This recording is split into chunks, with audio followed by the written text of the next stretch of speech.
ایک مسئلہ، حضرت امام مالک علیہ الرحمہ اکیلے یہ فرماتے ہیں کہ فرض نماز میں تکبیر تحریمہ کے بعد نہ ثنا ہے نہ کوئی ذکر ہے. یہ امام مالک علیہ الرحمہ کا مذہب ہے.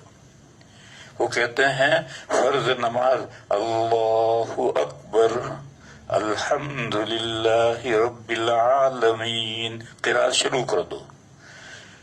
تکبیر اور قرات کے درمیان میں ثنا بھی نہیں ہے اور کوئی دوسرا ذکر بھی نہیں.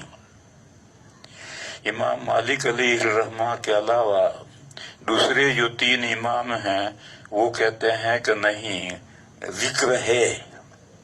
پھر امام ابو حنیفہ اور امام احمد رحمہم اللہ فرماتے ہیں کہ مسنون ثنا ہے.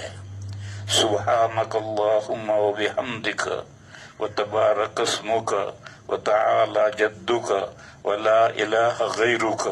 یہ جو ثنا ہم پڑھتے ہیں یہ ثنا افضل ہے. کوئی دوسرا ذکر کرنا چاہو کر سکتے ہو لیکن یہ ذکر افضل ہے. اور حضرت امام شافعی علیہ الرحمہ فرماتے ہیں کہ دعائے توجیہ یا دعا اللہم باعد بینی و بین خطایایا، یہ 2 لمبی دعائیں ہیں. یا تو اللہم انی وجہت وجہی للذی فطر السماوات والارض، یہ دعائے توجیہ ہے، لمبی ہے، اسے پڑھو یہ افضل ہے. اور دوسرا قول ان کا یہ ہے کہ اللہم باعد بین خطایا، یہ دعا لمبی ہے، یہ پڑھنا افضل ہے. یہ جو اختلاف ہے اس میں 2 جگہ پر سمجھنے کی بات ہے. ایک تو یہ کہ امام مالک علیہ الرحمہ کیوں انکار کرتے ہیں. دوسرے 3 ائمہ جب دعا یا ثنا کو مانتے ہیں تو امام مالک علیہ الرحمہ کیوں انکار کرتے ہیں. ایک تو مسئلہ یہ سمجھنے کا ہے. دوسرا مسئلہ یہ سمجھنا ہے کہ 2 امام ثنا کو افضل کہتے ہیں اور امام شافعی علیہ الرحمہ اس دعائے توجیہ کو یا اللہ مباعد کی دعا کو افضل کہتے ہیں. یہ کیوں ہے؟ وجہ اس میں اختلاف کی وجہ کیا ہے؟ حضرت امام مالک علیہ الرحمہ کی دلیل بخاری شریف کی یہ حدیث ہے اور ترمذی میں بھی ہے اور سبھی بنیادی کتابوں میں ہے کہ نبی پاک صلی اللہ علیہ وسلم اور ابو بکر اور عمر رضی اللہ تعالی عنہم یہ نماز شروع کیا کرتے تھے الحمدللہ رب العالمین سے. تو امام مالک کہتے ہیں کہ اللہ اکبر تکبیر تحریمہ کہو اور اس کے بعد میں الحمدللہ رب العالمین سے نماز پڑھنا شروع کر دو. حضور بھی اسی طرح نماز شروع کرتے تھے، ابو بکر بھی اسی طرح نماز شروع کرتے تھے، عمر بھی اسی طرح سے نماز شروع کرتے تھے. تو ان کی دلیل یہ ہے اور حدیث بہت مضبوط ہے، بخاری کی حدیث ہے، ترمذی میں بھی حدیث ہے. دوسرے 3 امام کہتے ہیں کہ ایک مرتبہ بصرے سے ایک وفد آیا طالب علموں کا. حضرت عمر رضی اللہ تعالی عنہ کا دور خلافت تھا اور ان طالبہ نے کہا کہ ہم نماز سیکھنے کے لیے آئے ہیں. تو حضرت عمر رضی اللہ تعالی عنہ نے اس کے بعد نماز پڑھائی تو نماز میں ہر وہ بات جو سرن کہی جاتی تھی اسے جہرن پڑھا تاکہ یہ طالب علم سن کر کے نماز سیکھیں. اس دن حضرت عمر نے اللہ اکبر کے بعد ثنا پڑھی تھی. اس سے 2 باتیں نکلی. ایک بات تو یہ نکلی کہ ذکر ہے، اگر ذکر نہ ہوتا حضرت عمر نے فرض نماز پڑھائی تھی اور اس میں ہر چیز جہرن پڑھی تھی، اس میں ثنا بھی جہرن پڑھی. تو اگر یہاں ذکر نہ ہوتا تو حضرت عمر یہاں ثنا نہ پڑھتے.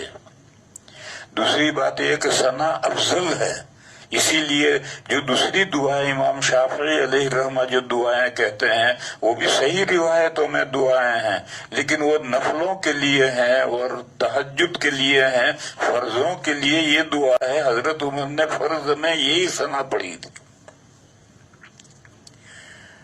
پھر دوسری وجہ حضرت شاہ ولی اللہ صاحب علیہ الرحمہ نے ذکر کی ہے۔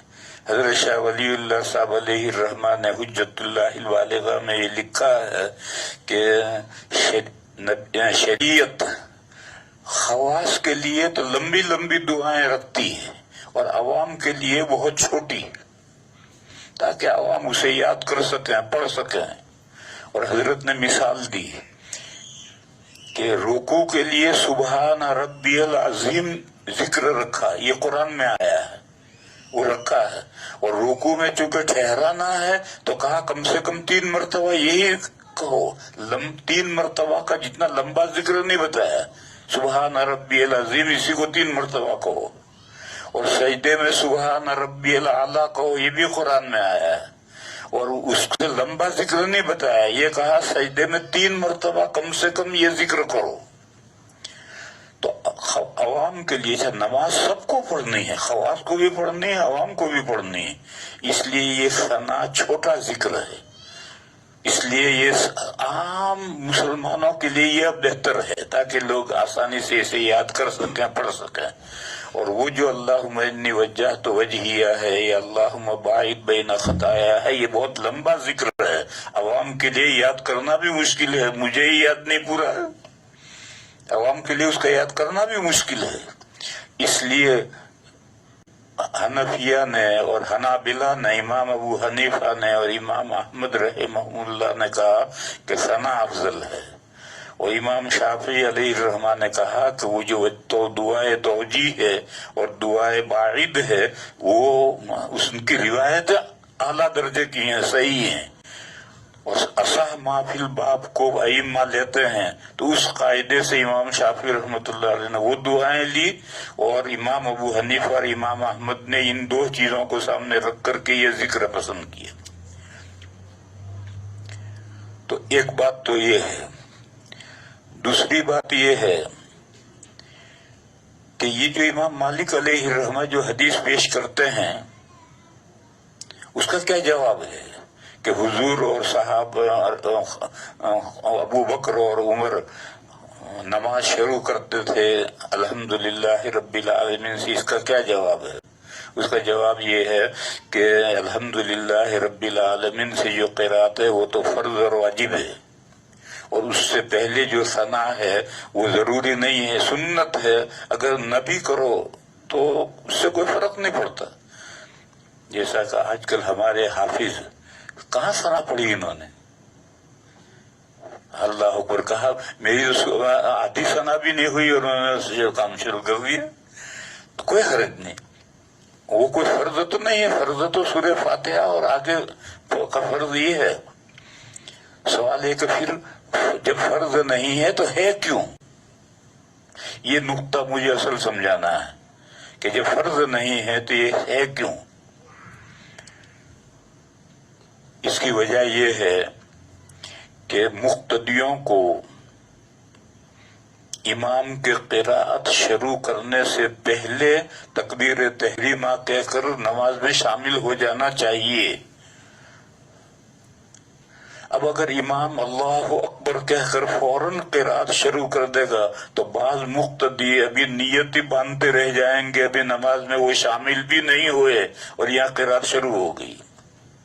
اس لیے یہ مسنون ذکر رہا کہ امام تکبیر تحریمہ کر کے یہ مسنون ذکر کرے تو اتنی دیر میں وہ سب نیت باندھ کر کے تکبیر تحریمہ کر کے نماز میں شامل ہو جائیں گے، تو شروع سے قرات نماز میں سن سکیں گے۔ یہ حکمت ہے اس کی، اس مسنون ذکر رکھنے کی۔